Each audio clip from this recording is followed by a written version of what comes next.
La Tour Eiffel, vous la connaissez, on ne la présente plus. Allez si, aujourd'hui compréhension orale sur la Tour Eiffel. Donc restez bien jusqu'à la fin et répondez aux questions pour vérifier votre compréhension. Donc quand on pense à Paris, on pense directement à la Tour Eiffel. Mais est-ce que vous connaissez son origine? Elle se situe à Paris et plus précisément dans le 7e arrondissement sur le Champ de Mars. Vous pouvez pas la rater, elle mesure 330 mètres. Comment est né ce projet de tour de fer? Donc ce projet est né à l'occasion de la préparation à l'exposition universelle de 1889. Il y a une centaine de propositions qui arrivent pour cette exposition et finalement, c'est le projet de Gustave Eiffel qui est retenu. Il travaille avec deux ingénieurs, Maurice Coquelin,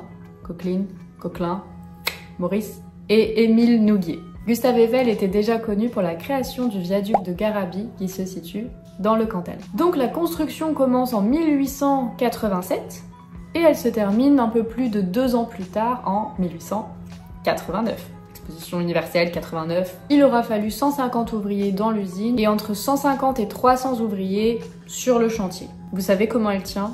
Grâce à 2 500 000 rivets. Et elle pèse environ 7300 tonnes. Pendant sa création, elle n'a pas été très bien accueillie par le public. Les gens disaient « Ah, c'est moche, on n'en veut pas ». Finalement, aujourd'hui, elle est visitée par les touristes du monde entier. C'est un symbole de Paris, mais aussi de la France. Dès son inauguration, elle a été utilisée pour des expérimentations scientifiques qui ont notamment permis de faire avancer la météorologie. Ils étudiaient la pression du vent, le spectre solaire, etc.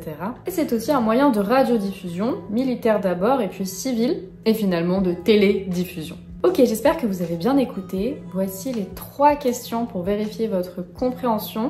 J'attends vos réponses dans les commentaires et je vous corrige, bien sûr. Première question. Où se situe la Tour Eiffel exactement? Attention, exactement, pas juste Paris. Deuxième question.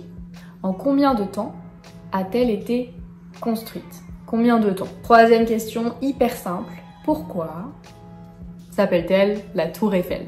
Pourquoi? Notez vos réponses dans les commentaires et j'espère que cette petite vidéo vous aura plu. En attendant, je vous dis à très bientôt pour une prochaine vidéo.